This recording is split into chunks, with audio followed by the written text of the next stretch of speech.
Hey there, I wanted to do a little update video and also kind of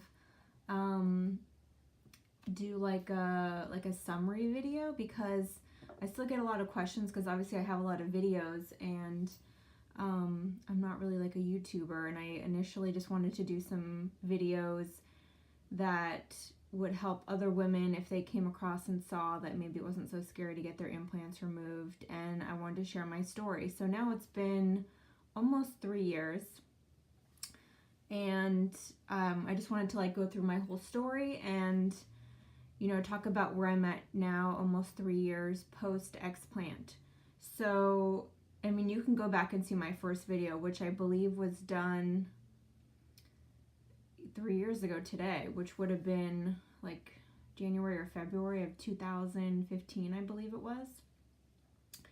And I got the surgery in March of 2015.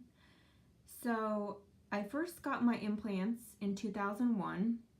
I was 3 weeks shy of my 18th birthday. I just graduated high school, and I have been just as flat chested as I am now, and always wanted to have a bigger bust. And during that time, Pamela Anderson was a huge deal, and Victoria's Secret with like a lot of voluptuous models were out, and I really got triggered by that. Also living in Southern California, I wanted to look a certain way, so I got the implants, not really knowing too much about it. I got saline, and I don't know the cc's. I believe I went from like a 32A or 32AA to probably like a full B cup or like a small C. I didn't want them too big, and I had them under the muscle. So saline under the muscle, and I had a really, really great doctor in Newport Beach. And the implants were fine. I never really had any problems with them, but 2 years into getting them, I was adopting a healthier lifestyle, and I got really into I'd actually always been an athlete. I've been a runner, and I found it was harder to run competitively. I was in college at the time, and I didn't really have like the stamina that I used to. It could have been so many other factors. But I know that having the implants was not easier on me, like working out and keeping my athletic ability up. So I did really think about getting them taken out, but because I was so young and I was in college and I still wanted to appear and look a certain way, I just didn't think about it too much. But I would say about 10 years into having them, I really considered having them out. Again, no complications that I know of. The only thing was if I'd press hard, it would kind of like hurt, and if I was like sleeping, it didn't feel good to sleep on my stomach. Little things like that, but didn't really have any like major problems until I was about like 29, and I got Bell's palsy, which paralyzed half of my face. And I just noticed during that time I was really tired. Even before the Bell's palsy, I felt exhausted. My skin was breaking out. My hair was just so dry and brittle. And yeah, I had dry skin. I got diagnosed with hyperthyroidism. I had a lot of issues, and I couldn't figure out what it was. I just knew that I felt exhausted, and results did come up that I had mono or something during that Bell's palsy time. And I think the Bell's palsy kind of kick-started me into figuring out if something was wrong with me, because I just did not feel like myself, and I'd always been a very sensitive person, especially to food and environmental factors, and I'd always taken pretty good care of myself. But it's unfortunate because I think the implants made it so much harder for me to feel good. And I can't really blame everything on the implants, but I know that they're not healthy. And if you do the research, you can understand why, but I'm not really going to talk about that. So yeah, I had the Bell's palsy, and I just knew something wasn't right, but it took me a while to figure out exactly what it was.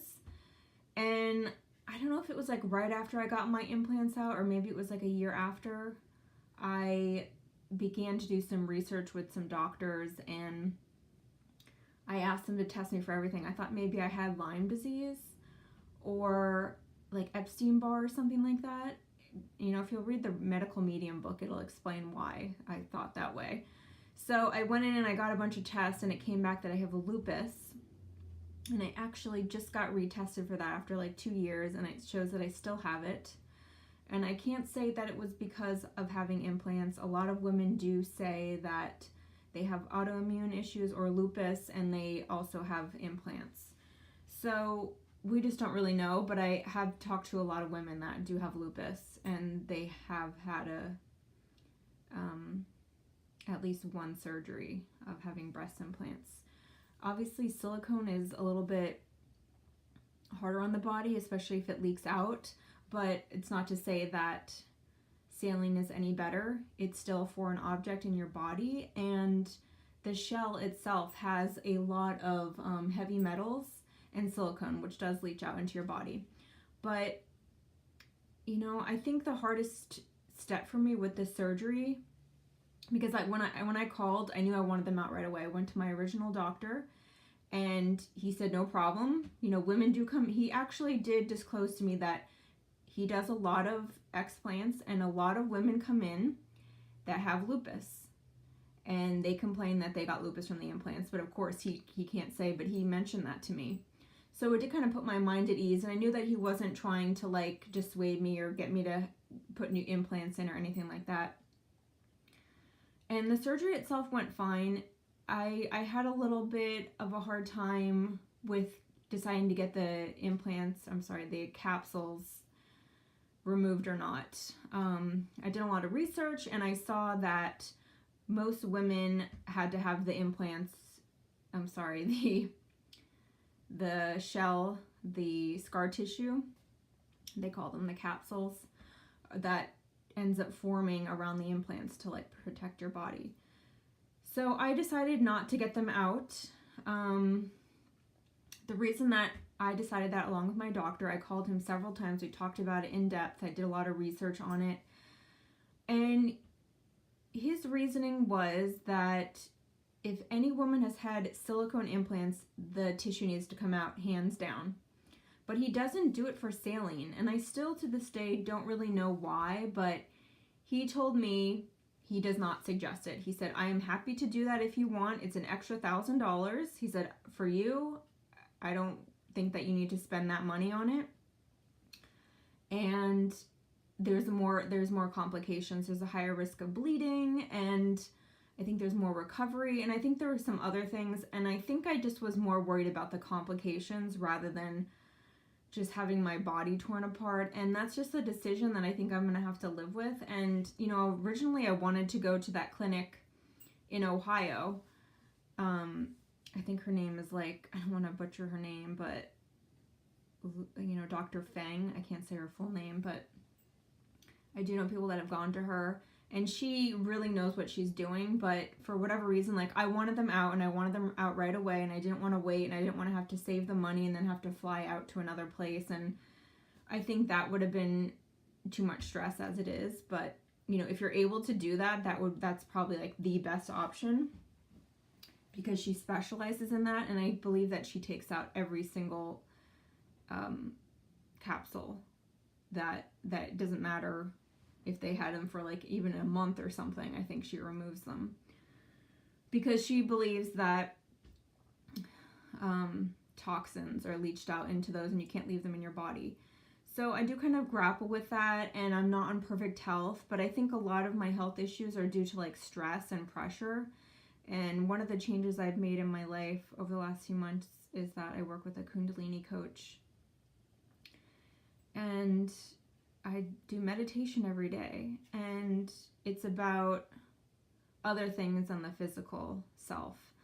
Because, I'm on a macrobiotic diet. I've been eating this way for a long time. I get exercise. I get a lot of rest. I don't drink alcohol. There's just a lot of things I don't do. I don't drink alcohol or coffee, and I'm in bed at 8 or 9, and try to avoid sugar, try to avoid gluten. I don't eat dairy, etc.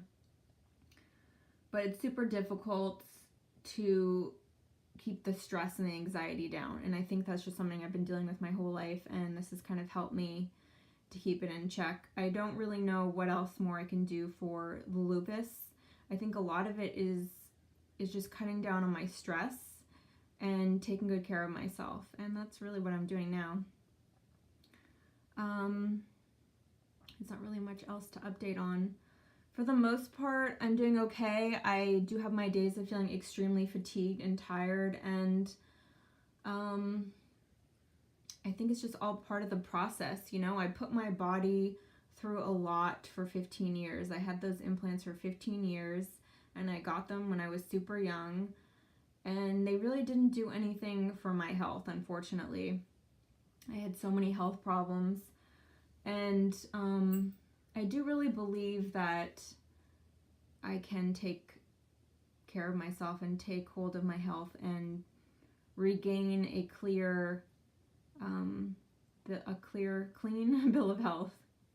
So that's really what I'm working on now, and I've enjoyed making the videos. I enjoyed talking with women and helping people that are in the place of just feeling really frightened and scared, and also just not knowing what is going to be the fate of their body, because of course, like, if you get implants, you care about what you look like. So to get them removed and possibly not looking the way that they did when you first got them is a little bit scary.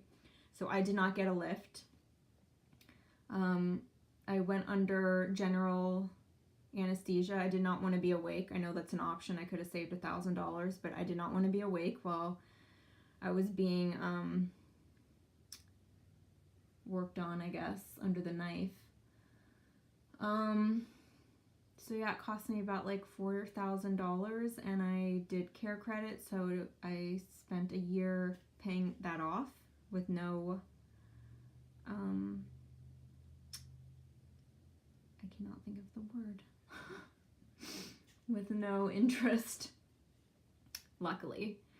So the surgery itself was fine, no problem, no complications, and yeah, I do have regrets of doing that to my body, but a part of me feels like this is just part of my journey, and I am where I am because I wanted implants so bad that no one could have done anything to persuade me otherwise. I wanted those things in, even if I only had 10 years left to live.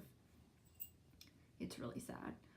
I mean, I still could be in the same position I am now, even if I didn't get the implants, but I guess I'll never know. And it definitely does something to your self-esteem to have implants and think that you have the perfect body, and realizing there's definitely more to life, because I'm so much better off now. I appreciate my body now. And I guess that was the price that I had to pay, was enduring 15 years and many